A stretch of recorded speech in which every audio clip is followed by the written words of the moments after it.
están, hermanos? Dios los bendiga. Es hermoso alabar al Señor y es un gusto también estar aquí con ustedes. Hoy me voy a sentar porque me duelen los pies. Gracias. Vayan abriendo sus Biblias en Marcos capítulo 11. Marcos capítulo 11. Y mientras van abriendo sus Biblias, mientras abren sus Biblias, les platico una historia. Por algún tiempo trabajé yo en el campo. ¿Alguno de ustedes ha trabajado en el campo? ¿Alguien? Yo sé que algunos de ustedes sí han trabajado. ¿Quiénes aquí han trabajado en el campo? Me refiero al, no sé, tomate, cebolla. Allá veo una mano levantada. ¿Alguien más aquí? ¿Quién es? ¿Quién levantó la mano? ¿Quién? Hermana María Luisa. ¿En qué trabajó mi hermana María Luisa?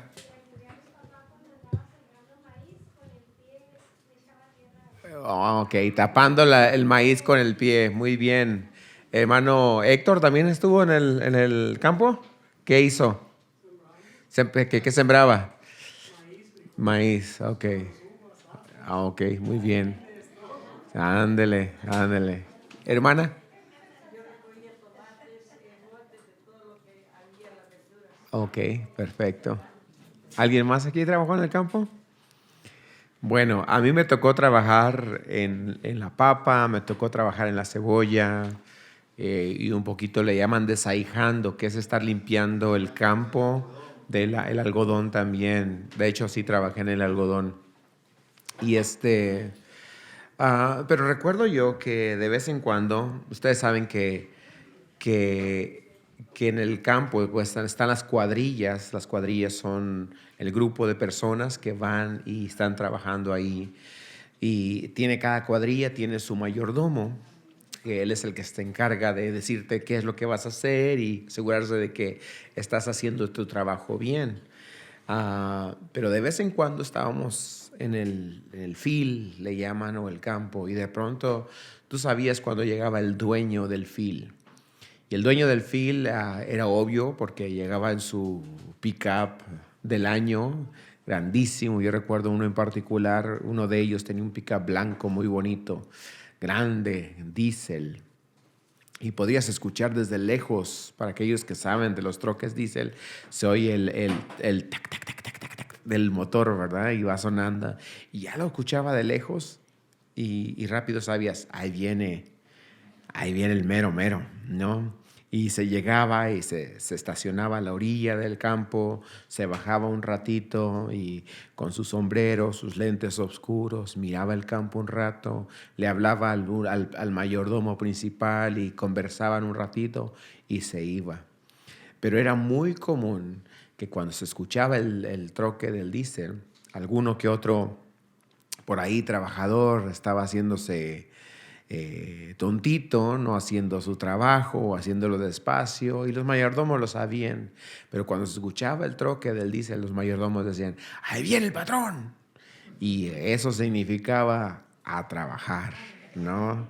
Significaba, deja lo que estés haciendo, deja de tomar agua, hacer y haz como que estás trabajando. Y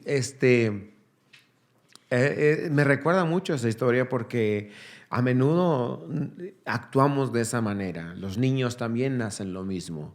Los papás los mandan a hacer una cosa y ahí están como que lo hacen o no lo hacen. Mientras el papá no está presente, ellos juegan, una revisada al teléfono, una acostadita por acá, una jugadita con los hermanos. Ya escuchan que mamá se acerca o papá se acerca y ahí está apuradísimo haciendo el quehacer, como si en realidad te importara, ¿verdad? Resulta que la historia de hoy, ustedes recuerdan que Jesús la semana pasada entró a Jerusalén en la entrada triunfal, ¿recuerdan ustedes? Y lo primero que hizo el Señor Jesucristo fue a visitar el templo. Ya era tarde y no había nadie en el templo. El día de hoy vamos a ver a Jesús regresar al templo y como un jefe, pero no cualquier jefe.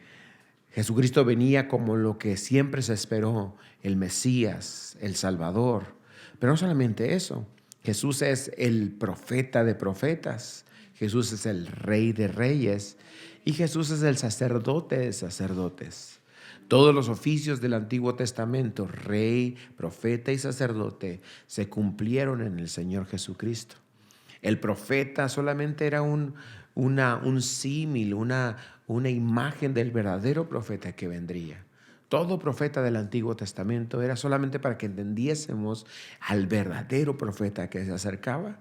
Si tú lees en la Biblia y lees la historia del profeta Elías o Jeremías o Isaías o Ageo, cualquiera de esos profetas, ellos solamente eran una imagen pequeña del verdadero profeta. Y cuando ves en la Biblia, en el Antiguo Testamento, los sacerdotes, aquellos sacerdotes de Dios que estaban entregados al Señor, eran también una imagen del verdadero sacerdote que unía al hombre con Dios y era el Señor Jesucristo. El Antiguo Testamento nos habla de la historia de los reyes, comenzando con el mejor de los reyes, que fue David, hasta todos los demás. Y David fue solamente una imagen del verdadero rey de reyes que venía, el Señor Jesucristo. Pues cuando se cumplió la venida de Jesús a Jerusalén, el profeta, el rey y el sacerdote en una sola persona estaban entrando. Y venía a visitar su pueblo. Y venía a ver cómo estaban las cosas. ¿Cómo encontraría Jesús la situación?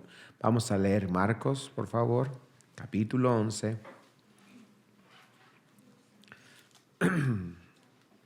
Marcos, capítulo 11. Y vamos a iniciar donde nos quedamos la semana pasada, que es el versículo 12. Y si ustedes van a notar, aquellos que ya han estado estudiando y están poniendo atención al estudio de Marcos, Marcos está utilizando en esta historia una figura literaria, una estrategia literaria, que la vez pasada que hablamos de ella dijimos que era el sándwich, y no sé si ustedes recuerdan, donde Marcos utiliza una historia, pero la envuelve dentro de otra historia. Entonces vamos a ver eso ahora. Vamos a ver como el sándwich que tiene una rebanada de pan abajo, luego tiene el jamón y las verduras y todo eso, y luego tiene otra rebanada de pan encima. Así Marcos envuelve la historia de Jesús dentro de dos, divide una historia y en medio mete otra. Miren lo que dice Marcos 11, verso 12. Al día siguiente, cuando salieron de Betania, tuvo hambre. Y viendo de lejos una higuera que tenía hojas, fue a ver si tal vez hallaba en ella algo.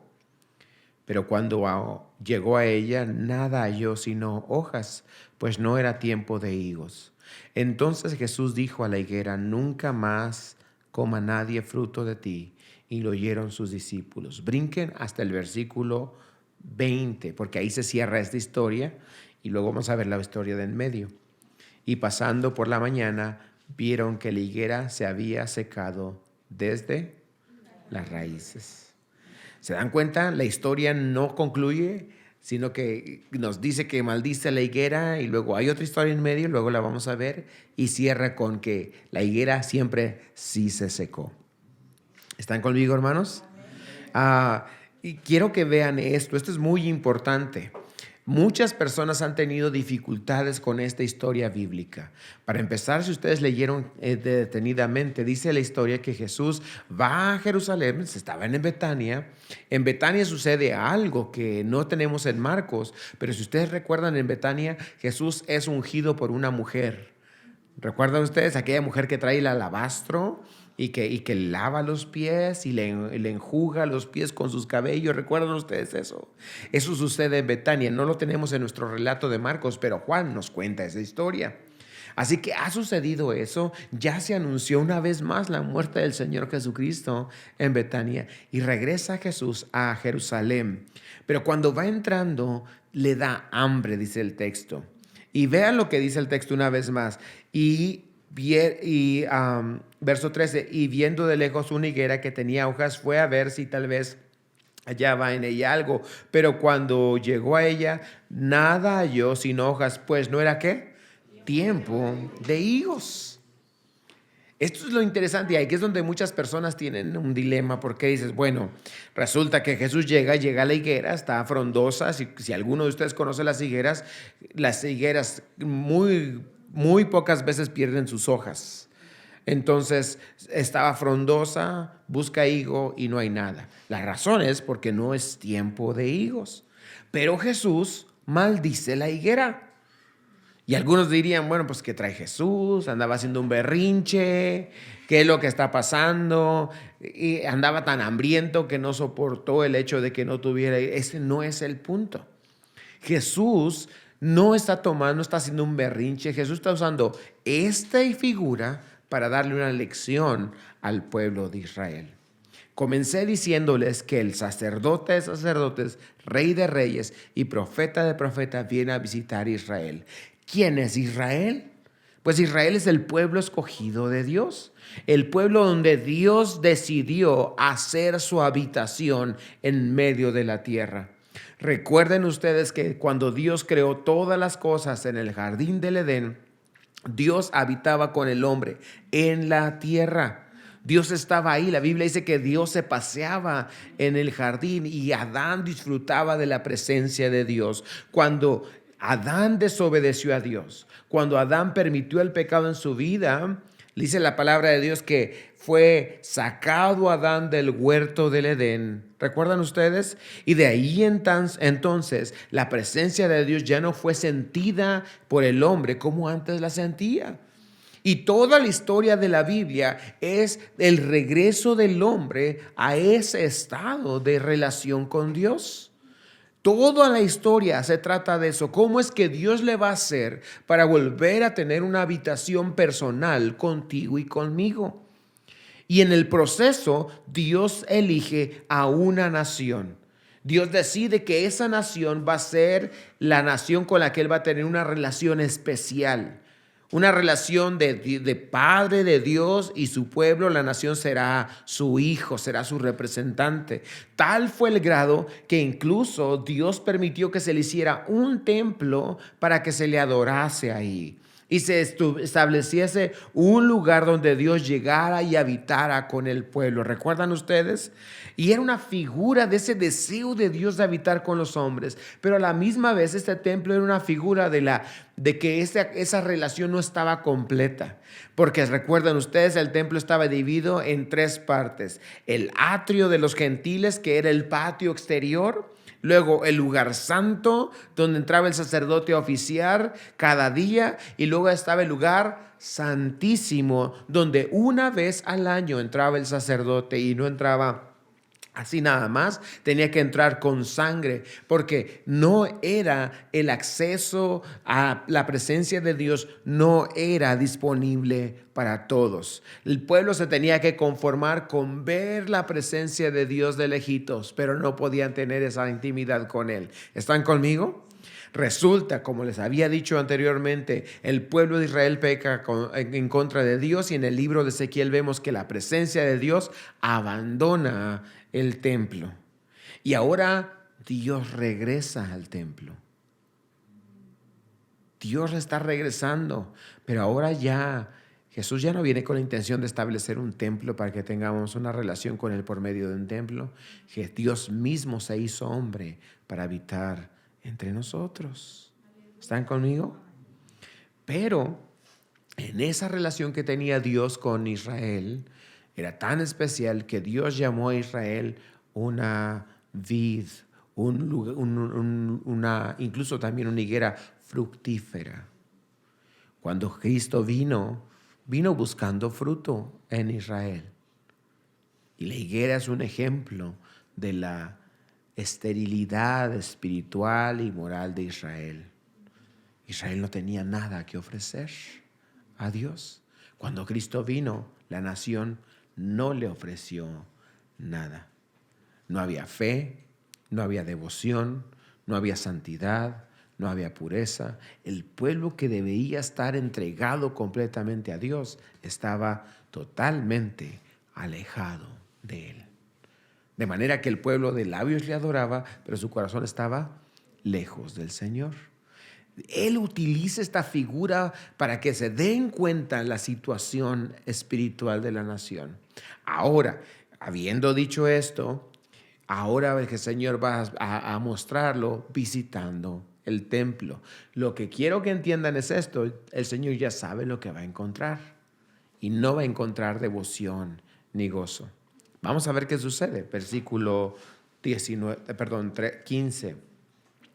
Vinieron pues a Jerusalén, y entrando Jesús en el templo, comenzó a echar fuera los que vendían y compraban en el templo, y volcó las mesas de los cambistas y las sillas de los que vendían palomas, y no consentía que nadie atravesase el templo llevando utensilio alguno. Y les enseñaba diciendo: ¿no está escrito?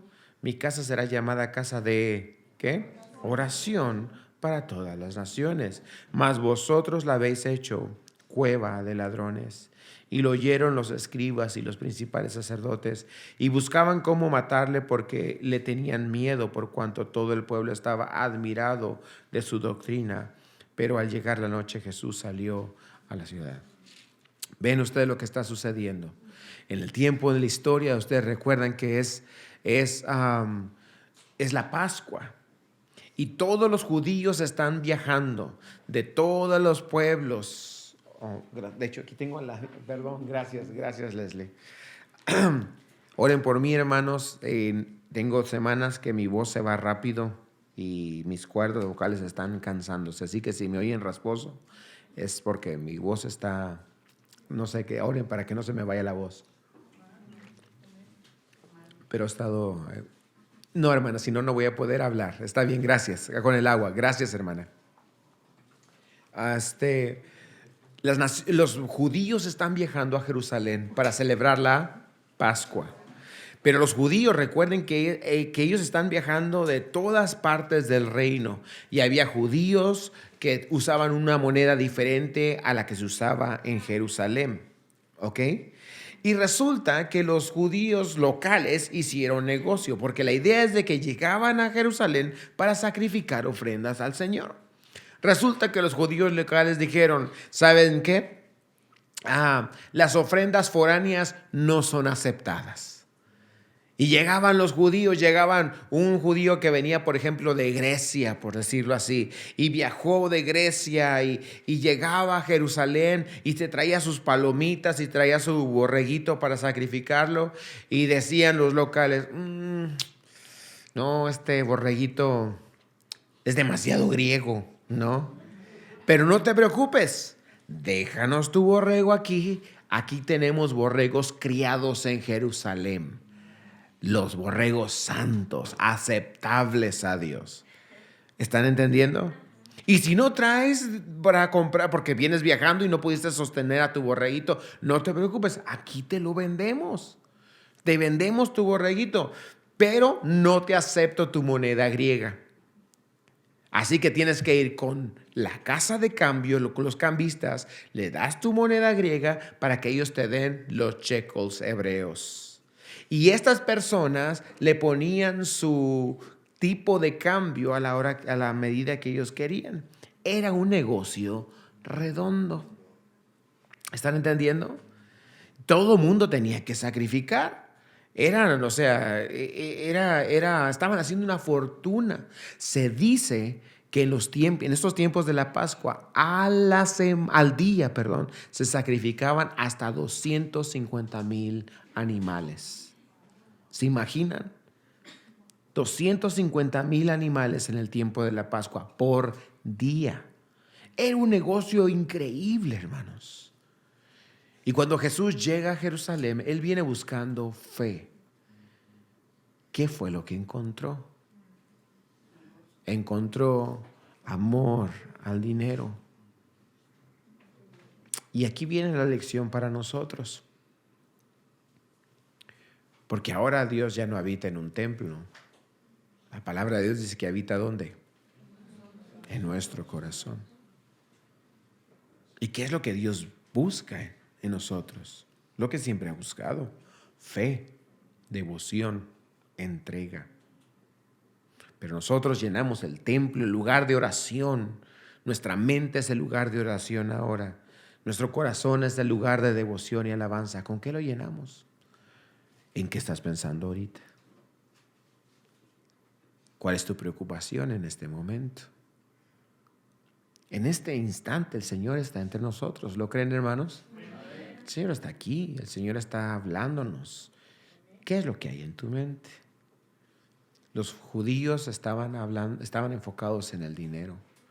Era adoración, pero por interés. Estaban pensando en cómo sacar beneficio a ellos. Y es interesante, hermano, que esto de querer hacer dinero y hacer riquezas con la religión no es nuevo, ¿se dan cuenta? Esto es algo que ya viene de mucho tiempo atrás. Y por eso es que a menudo en la congregación no falta quien llegue entre nosotros, un visitante o algo, y venga escéptico y diga, ¿y qué está pasando aquí? ¿Verdad? Y tengan duda de los pastores y de los líderes y digan, ¿será este otro que me quiere quitar mi dinero? ¿Será este otro que quiere usar sus recursos y su inteligencia y su influencia para enriquecerse él? ¿Por qué? Porque están acostumbrados a ver eso. Lo miraron, los judíos lo estaban haciendo. Pero también quiero que noten que las personas estaban más enfocadas en cumplir con la tradición que en realmente adorar. Porque no solamente eran los líderes religiosos haciendo trampa y haciendo dinero, pero estaban los feligreses yendo con la idea de cumplir con el compromiso, pero no tenían la intención de adorar. Al final de cuentas, ellos llegaban y ¿qué creen que estaban haciendo? Como todo persona que va al tianguis. Tú no puedes ir a Walmart a regatear. ¿Saben qué es regatear, verdad? ¿Verdad? Pero si vas al tianguis o si vas ¿cómo se llama? ¿Cómo le llaman? Al SWATMIN, al mercado público, ahí sí regateas, ¿verdad? No, ¿cuánto quiere por esto? $50. Te doy 15 y si quieres. ¿No? Y empieza el regateo. Pues, ¿qué crees que estaba sucediendo en el templo? Estaba el regateo. También los locales llegaban y decían, ¿sabes qué? No. No estaban dispuestos a pagar por adoración a Dios. Era un negocio. Y este es el otro lado de la moneda de lo que está sucediendo en nuestros días. Porque así como hay líderes abusivos, también hay feligreses que están cumpliendo solamente con la tradición. Y dicen, yo cumplo, yo ya fui a la iglesia el domingo, ya estuvo. O ya fui el miércoles, ya cumplí con mi palomita y listo. Y están cumpliendo, están yendo con la emoción y la costumbre, pero no aman a Dios. Se aman a sí mismos, aman sus intereses, quieren apagar su conciencia para luego seguir viviendo una vida lejos del Señor. Eso es lo que estaban haciendo ellos. Y cuando Jesús entró, dice aquí que Él se indignó. Y esto es algo interesante, hermanos. Yo en ocasiones me sorprende escuchar a la gente que piensan de Jesucristo como esa persona bonachona, buena onda, ¿verdad? Que Jesús todo lo perdonaba y es buena onda y tan amable Jesús que no hace nada. Pero vemos en la Escritura y por ejemplo ustedes ven esta misma historia en el Evangelio de Juan y Jesús hasta un látigo hizo. Hasta un látigo hizo para sacar animales, para sacar a las personas, a los cambistas. Y bueno, era una mezcla de bestias ahí, ¿verdad? Y el Señor lo sacó a todos. ¿Pero por qué lo hizo? Dice la Escritura que los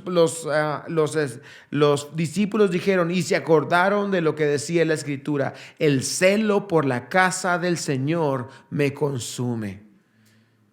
Y mis hermanos, yo creo que esta es la parte que a nosotros nos concierne. Y quiero pedirles por favor que si han estado desconectados por los primeros 10 minutos o 15 minutos que hemos hablado, en este momento se conecten. ¿Tienes tú celo por tu fidelidad al Señor? Existe celo en nuestra vida por una vida de santidad y obediencia y dedicación al Señor. Jesús tenía celo y esto es lo que tenemos que entender de Dios. Estos extremos del Señor que en Él se encuentran de una manera tan hermosa, tan piadosa. Nosotros cantamos que Jesús es el Cordero, pero también Jesús es el ¿qué? El Cordero y el León. ¿Qué nos dice eso, hermanos? ¿Qué nos dice de Jesucristo? Que Él es Cordero y Él es León. Que Él es todopoderoso, pero es manso. Que Él es el Rey de Reyes, pero es humilde. Que Él es todo amor, pero también es un Dios de justicia. No, muchas veces no entendemos esa parte de nuestra relación con Dios. Queremos ver al Señor o lo vemos todo malo, todo negativo de Dios y no entendemos que Él es misericordioso, amoroso, o pensamos nada más en lo bueno y se nos olvida que Cristo es el Cordero, pero también es el León. Que Jesucristo que Él es celoso, nos cela. Nos cela con celo santo y no nos quiere compartir con absolutamente nadie. ¿Entiendes eso? Cristo nos compró con su sangre preciosa y Él no tiene la intención de compartirnos con nadie, como no tenía la intención de compartir su casa de oración con ningún otro tipo de actividad. Él dijo, esta casa es casa de oración y ustedes la convirtieron en cueva de ladrones. Están usando lo que es de Dios para algo que no debe ser. Y están tomando poco en poco el reino de Dios y la obra de Dios. Dice el texto, hermanos, regresan ahí. Dice que no permitía que nadie atravesase el templo, verso 16, llevando utensilio alguno. ¿Saben qué estaban haciendo, hermanos? Como muchos de nosotros hacemos. Recuerdo yo que lo hacíamos a menudo estando ya en México. Íbamos por el camino y de repente encontrábamos de camino a casa y encontrábamos un terreno baldío y lo que hacíamos mis hermanos y yo, cruzábamos el terreno baldío para cortar camino. ¿Recuerdan ustedes? Y si eres de pueblo, tú sabes que está la calle, pero de repente ves por ahí las vereditas de los que cortamos camino, ¿no es cierto? Y eso era muy común. Y algunos sinvergüenzas hasta cortaban camino en el terreno de gente que vivía en la casa y de repente nomás brincaban el cerco. ¿Y a dónde vas? Me pasó en Cuba. Fuimos hace 2 años, estuvimos en Cuba, mi esposa y yo, y una mañana salimos al patio de la persona que nos estaba hospedando y de pronto una persona por medio del camino, de la propiedad, atravesó y llevaba caballos. De verdad, llevaba caballos. Y a mí esto me sorprendió. Dije, ¿qué está pasando aquí? Y me dice, buenos días, muy amable la persona. Y el dueño de la casa dijo, no se preocupe, por aquí pasa todo mundo. ¿Sí? Pero esto es lo que estaba sucediendo. También estaban haciendo eso con la casa de Dios. Resulta que en el lugar santo, como les dije yo, el atrio de los gentiles, el lugar santo y el lugar santísimo, la gente estaba pasando por el atrio sin interés, sin importarle que estaban en la casa de Dios. Falta de reverencia y respeto. ¿Han notado ustedes la falta de reverencia y respeto que hierve ahora en las iglesias, hermano? ¿Han visto ustedes la falta de reverencia y respeto que abunda en los creyentes ahora? Que les es fácil hablar de las cosas santas con burla, hacer chistes de Jesucristo o del Espíritu Santo, o tomar en poco la obra de Dios. Pastores que están utilizando la palabra de Dios y haciendo cosas que no deberían hacer con la Escritura más que enseñarla. Pero ahora nos damos permisos de eso. Ahora no sé qué es lo que ha pasado, qué está sucediendo en nuestro tiempo, que los cristianos ya no estamos teniendo reverencia y respeto por las cosas de Dios. Pues es lo que estaba sucediendo en el tiempo del Señor Jesucristo, que la gente ya no respetaba la casa de Dios.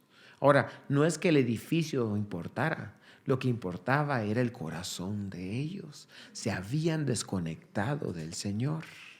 ¿Me estoy explicando? Se habían desconectado del Señor. Déjenme decirles cómo ha cambiado esto. Yo recuerdo de niño crecer en la iglesia, así como estos niños que están aquí, y dormirme como estos niños que están aquí en la iglesia, ¿sí? Y aburrirme como estos niños que están aquí.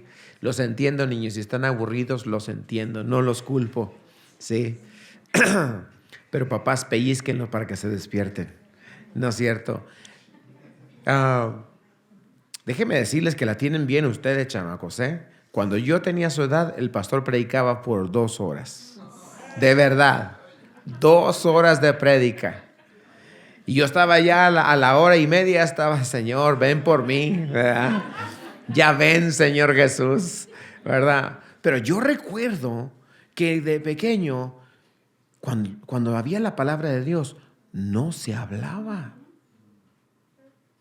Yo recuerdo que cuando se alababa al Señor, el enfoque era solo el Señor.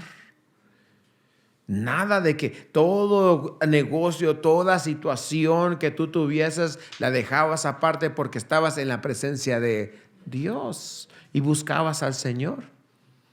Ahora cualquiera, no es común estar en una predicación y que suene el celular. Por cierto, apaguen sus celulares. Sería el colmo que ahorita que estoy hablando de eso suene uno. Pero no es cierto. No es cierto que ahora que cualquier cosita y no tenemos ese respeto por el Señor. Y no voy a hablar más de eso. Voy a hablar un poquito más de lo que concierne a nosotros, que es el templo de Dios. La palabra del Señor dice que tú y yo somos su templo. Y hermano, no pretendo hablar mucho esta noche, honestamente. Me gustaría que nos quedáramos con el principio de lo que está haciendo el Señor Jesucristo. Cristo vino a limpiar el templo porque estaba siendo profanado la casa de Dios. Y quiero hacerte la pregunta honesta. Vamos a platicar honestamente. ¿De qué manera estás profanando el templo de Dios? El templo de Dios es tu cuerpo, es tu mente, es tu alma, son tus labios. El autor de Santiago dice así, que de una fuente no puede salir agua limpia o agua dulce y agua salada. Mucha gente, hoy dice la gente, no, es que yo crecí, yo soy sinaloense y yo soy mal hablado. No, hermano. Es el permiso que nos hemos dado para hablar mal y para no usar palabras santas que den sanidad. Y algunos de nosotros necesitamos limpiar nuestros labios. Queremos adorar a Dios un miércoles y hablar como marineros el resto de la semana. ¿Qué es lo que estamos viendo con nuestros ojos? ¿Qué es lo que le estamos trayendo a nuestra vida? ¿Es puro? ¿Tiene celo? Alguien dijo esto, y lo voy a decir de esta manera, pero el Señor Jesús llegó a su templo, Jesús estaba enojado. ¿Puedes imaginarte a Jesús enojado? Jesús estaba enojado. Pero ¿cómo puede ser que no Dios es amor? Sí, Dios es amor, y porque es amor, estaba enojado. Déjenme ponerles un ejemplo. Imagínate que un esposo llega a su casa y resulta que está en su casa y su esposa está en su cama con otro hombre. ¿Cómo va a reaccionar ese hombre? Discúlpeme, señor, ¿podría usted pasar? No, el celo por la santidad de su hogar, el celo por su esposa que ama, va a sacar a ese hombre, si no a patadas, por lo menos a gritos. ¿Así tienes tu celo de las cosas de Dios? ¿Es así como celas que en tu casa se honra a Dios? ¿Así es como celas que tú hables las cosas de Dios, pienses las cosas de Dios y no contamines tus labios, tu mente con el pecado? ¿Están entendiendo, hermanos? Les voy a decir una cosa, muchos de los males que estamos viviendo hoy, depresión, angustia, las crisis económicas que estamos enfrentando como cristianos, se debe muchas veces a que no tenemos celo del Señor. Estamos permitiendo que el mundo nos invada. Y el Señor dice, así no es. El Señor dice, tenemos que ser santos. Y hermanos, no estoy tratando de regañar a nadie, estoy tratando de traer conciencia a nuestra vida de la importancia de esto, de la santidad. ¿Qué es ser santo? ¿Qué es la palabra santo? La palabra santo es apartado. Eso es lo que significa. Santo no significa traer tus manos pegadas aquí, ni la aureola aquí en la cabeza, ni que hagas milagros. La palabra santo significa apartado. Y el templo, cuando Jesús vino aquí a la tierra, el templo era apartado. ¿Para qué? Para orar a Dios. Y esta gente lo usó para una cosa indigna. ¿Están conmigo, hermanos? Tú eres santo. No porque eres perfecto, sino porque eres apartado. ¿Para quién? Para Dios. Eres apartado para Dios. ¿Es tu vida dedicada a Dios? ¿Estás apartándola para el Señor? Déjenme decirles, no es sencillo, mis hermanos. Por muchos años yo viví no de una manera dedicada al Señor.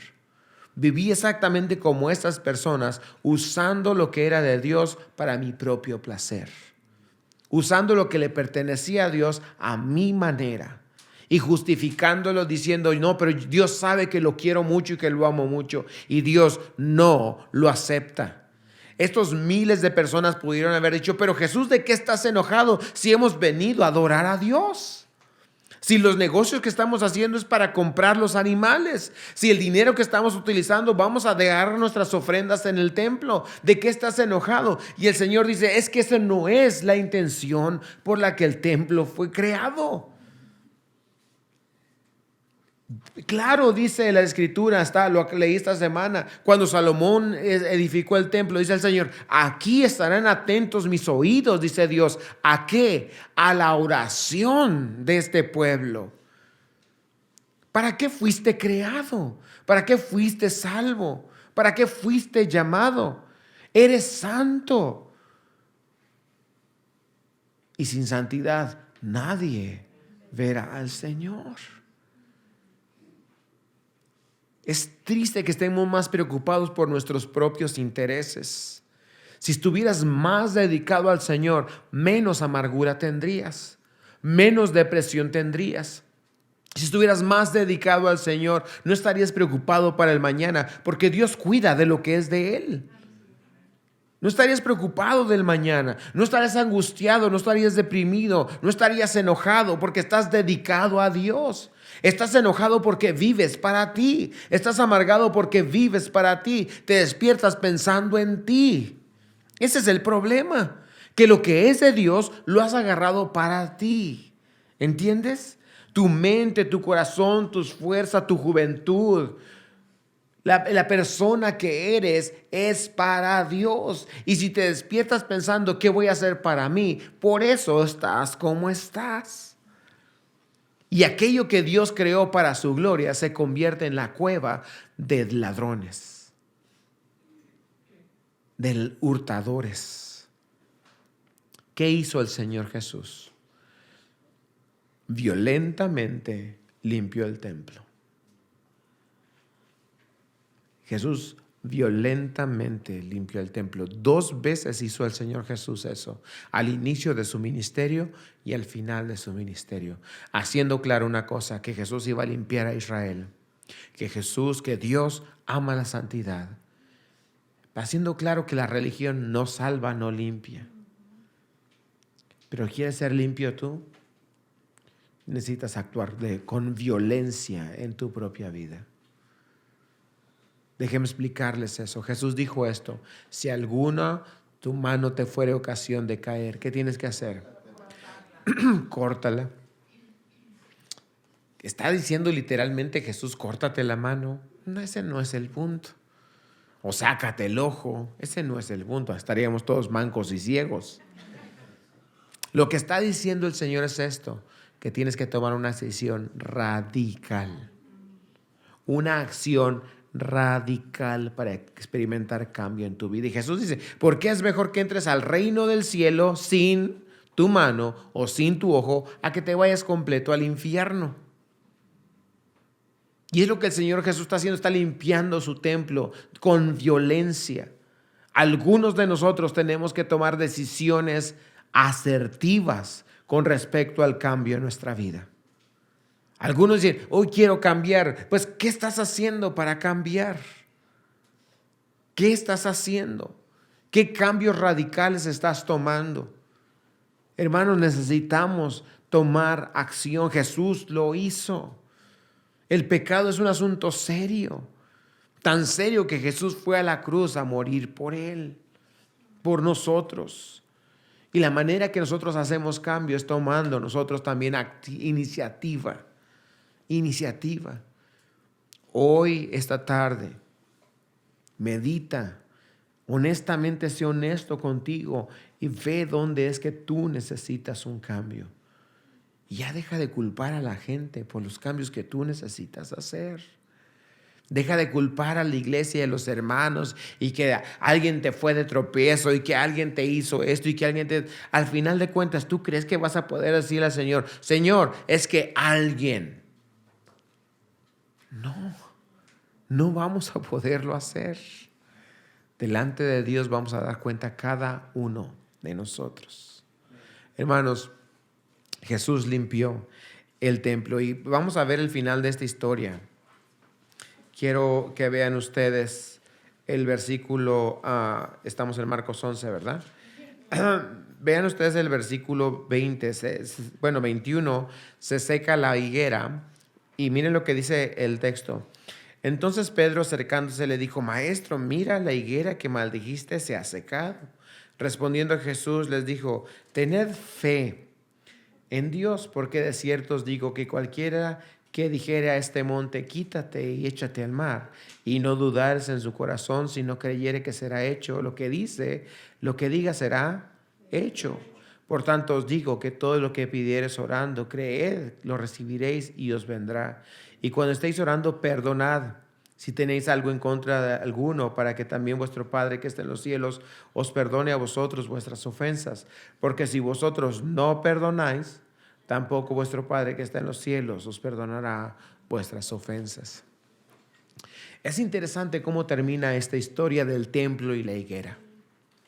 Jesús está limpiando el templo y Pedro le dice, mira, hoy se secó la higuera de la noche a la mañana. Una higuera que estaba frondosa y verde, ¿recuerdan ustedes? Se secó al día siguiente. Pedro se sorprende. Me llama la atención porque Pedro ha visto milagros en 3 años, muchos milagros, pero no deja de sorprenderse. Y Jesús le dice, mira, si tú creyeses, le dijeras a un monte, muévete, y este monte se movería. Y nosotros creo que nos perdimos en ese mensaje porque lo que hicimos fue hacer una canción, ¿verdad? Es lo que hicimos, una canción de ese texto. Y la montaña se moverá, ¿verdad? Y empiezan a remolinear algunos de ustedes. Está bien, no importa. Pero el punto creo que no lo estamos perdiendo. Jesús limpió el templo. Y cuando te pones a pensar en las cosas que tienes que limpiar en tu vida, se ve imposible. Cuando te pones a pensar, cuando eres adicto a la pornografía y dices, ¿cómo me deshago de la pornografía? Cuando eres adicto al rencor, al odio, al enojo, ¿cómo me deshago? ¿Cómo limpio eso de mi corazón? ¿Están entendiendo? ¿Cómo saco eso de mi mente? ¿Cómo saco la envidia? ¿Cómo saco el celo? ¿Cómo saco ese sentimiento que no pertenece en mi corazón? Déjenme decirles que hay sentimientos que tienen bonito nombre, pero que no son de Dios. Déjenme decirles, cuando tú amas a alguien, cuando estás enamorado de alguien que no es tu esposo y tu esposa, ese sentimiento, aunque suene como amor, no es de Dios. ¿Entiendes? Cuando estás obsesionado por una persona, esa obsesión no es de Dios. Suena bonito, suena romántico, pero no es de Dios. Y no lo digo para condenar, porque cuando eso se siente, es duro quitarlo del corazón. Es más, casi imposible. Como es casi imposible sacar la pornografía de la mente, o el celo, o cualquier otra adicción, o un sentimiento de odio. ¿Cómo le puedes sacar a una persona el odio? Y entonces ves el milagro y dices, Jesús puede secarlo. Aquello que es malo, que no produce nada bueno, Jesús lo seca, lo marchita, se muere.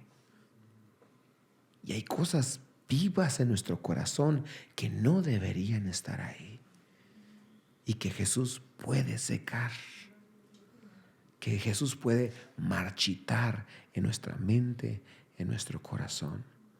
Si tan solo lo pides con fe, una fe que está dispuesta ¿a qué? A actuar. Una fe que está dispuesta a hacer lo que sea para que exista un cambio en tu vida. ¿Están entendiendo, hermanos? No se trata de pedir el Ferrari, no se trata de pedir el dinero, se trata de esas montañas y esas murallas y esas cosas imposibles aquí y aquí. ¿Están entendiendo, hermanos? Esas cosas que no las quita nadie, que no te las ha quitado las decepciones de la vida, que no te lo ha arrancado los golpes de los padres, que no te las ha quitado la disciplina, que no te lo ha quitado nada. Cristo lo puede marchitar, Él lo puede quitar. Él limpió su templo, Él puede limpiar tu mente. ¿Están entendiendo, hermanos? Y una de las cosas que Jesús menciona aquí es que una de las cosas difíciles, el texto lo leí yo, ¿qué es una de las cosas difíciles para nuestro corazón? El perdón. Qué interesante cómo Jesús hace una transición de una cosa a la otra para llegar al final de todo. ¿A qué tema llegó Jesús? Al tema del corazón. ¿No es eso interesante, hermanos? Porque las cosas externas cambian. Él las puede arreglar. Esas cosas son sencillas, pero el asunto del corazón, y dice, si tú no perdonas, mi Padre no te va a perdonar. Y si lo pones en perspectiva, entonces nos urge perdonar. ¿Quién de ustedes quiere ser perdonado por Dios? Yo quiero ser perdonado por Dios. Ahora la pregunta, ¿hay alguien en tu vida a quien no has perdonado? No te estoy diciendo que si hay alguien en tu vida a quien soportas, eso no es perdón. Hay alguien en tu vida a quien necesitas perdonar. Y te lo digo y lo acepto, para ti es imposible. Pero Dios puede ayudarte. Dios puede ayudarte a perdonar, a limpiar tu corazón de rencor, de las heridas y decir perdono. Déjenme decirles, hermanos, que eso fue lo que Dios hizo en mi corazón. Yo les he platicado a muchos de ustedes, yo no fui adicto, no fui borracho, no anduve en los bailes, fui una persona, un joven sano en ese sentido. Pero mi corazón estaba lleno de odio, de amargura, de rencor. Y nadie me podía quitar eso. Había ocasiones que estaba yo en mi casa y yo lloraba de coraje, de odio por la gente, pero a la vez lloraba porque no quería sentir eso. Pero ahí estaba en mi corazón. El único que limpió y cambió mi vida fue el que pudo limpiar el templo en aquel entonces, Cristo Jesús. Y Él te puede ayudar a ti. Él puede limpiar tu mente de aquellas cosas que tú te metiste y que nadie puede sacar. Él puede limpiar tu corazón de aquellas cosas que alguien más metió en tu corazón y ahora tú no puedes sacar. Él la puede limpiar. Él puede limpiar tu conciencia. Él puede hacer limpios tus labios. No es nuevo que un hombre de Dios batalle con la forma de hablar. Y yo sé que algunos de ustedes batallan en su forma de hablar. ¿Recuerdan ustedes Isaías? Isaías ve a Dios y ve la presencia de Dios y los ángeles cantando santo, santo, santo. Y dice Isaías, ay de mí que soy hombre malo de labios inmundos. Yo no sé qué hablaba Isaías, Pero sus labios para él, lo que le trajo la conciencia, no su mente, su corazón, sus labios, yo no sé qué hablaba. Se aventaba los chistes colorados, yo no sé. Se enojaba y empezaba a maldecir, o piropeaba a las mujeres, o mentía, o adulaba a las personas para tener su propio beneficio. Yo qué sé, pero sus labios eran inmundos. Y dice él, ay de mí, porque vio la presencia de Dios. Y él dijo, ay de mí, porque no sentía esperanza. Y dice el Señor, pero Dios tomó un carbón encendido, lo puso en mis labios y purificó mis labios. Vean el cambio que el Señor hizo. Cambió a un hombre que no podía hablar bien porque hablaba maldad, ahora hablaba la palabra de Dios. Este hombre Isaías, que en lugar de hablar todas las tonterías que hablaba en el pasado, ahora estaba profetizando acerca del Hijo de Dios. ¿Qué es lo que necesitas ser limpio en tu vida? ¿Tus labios, tu mente, tus ojos, tu corazón? 2 preguntas te hago. Número 1, ¿estás dispuesto a tomar decisiones radicales? ¿Estás dispuesto a decir, no quiero más esto en mi vida? Porque eso es lo que Dios quiere, que el celo de Dios te consuma y digas, no más, este templo es del Señor. Y número 2, que pidas con fe a aquel que puede hacerlo, aquel que te puede limpiar, que limpió el templo, que secó la higuera. Pero no solamente tiene poder Jesús para secar y matar aquello que es malo, Jesús tiene poder para dar vida, para darle vida a aquello que está podrido en tu corazón, aquello que está perdido. Cristo lo puede levantar. Algunos de ustedes hace mucho tiempo que no sienten gozo o paz. No se pueden alegrar por la dicha de alguien más. Hace mucho tiempo que viven en ansiedad y el Señor te quiere dar tranquilidad de mente. Cristo lo puede hacer. Él vino a limpiar el templo, pero sobre todo vino a limpiarte a ti y a cambiarte a ti. Oremos. Señor, te damos gracias por tu palabra. Gracias, Señor.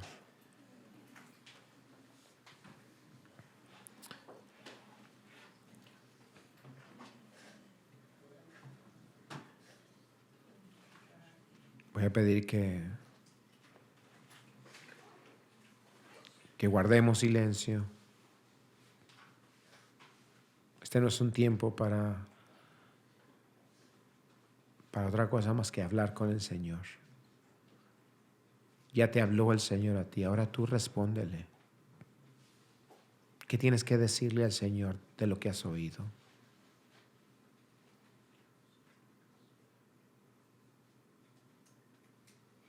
¿Qué vas a hacer?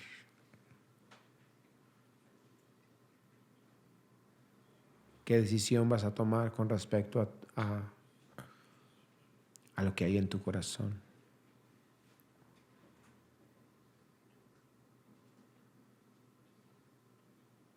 ¿Vas a seguir viviendo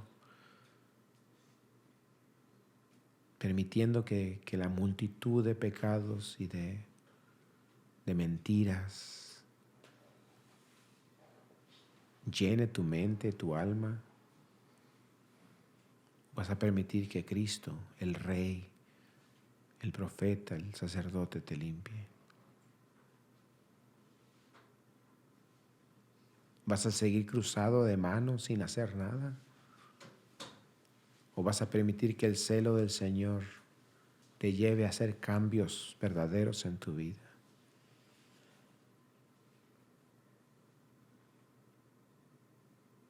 Señor, te necesitamos.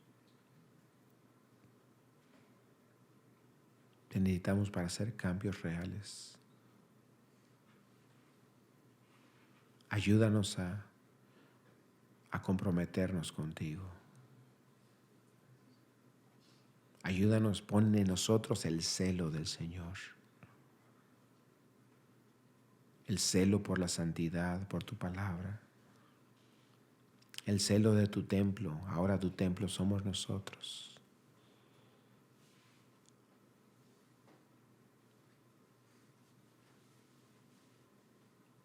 Si hay alguien aquí que está luchando con algo que te parece imposible.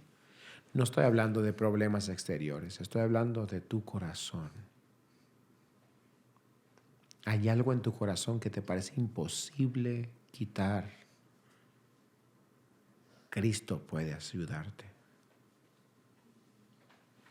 No te voy a preguntar qué es, pero si hay alguien que está luchando con algo y dices, yo quiero cambiar, yo quiero que Dios mueva esa montaña de mi corazón. Levanta tu mano, quiero orar por ti. Si hay alguien, veo su mano, veo su mano. Amén. Veo su mano. Gracias. Señor, te confesamos que no podemos. Necesitamos de tu poder.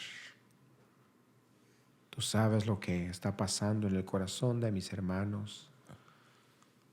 Eso imposible de quitar con nuestras fuerzas. Mueve esa montaña, Señor. Seca esa hierba mala en nuestra alma, en nuestro ser. Purifícanos.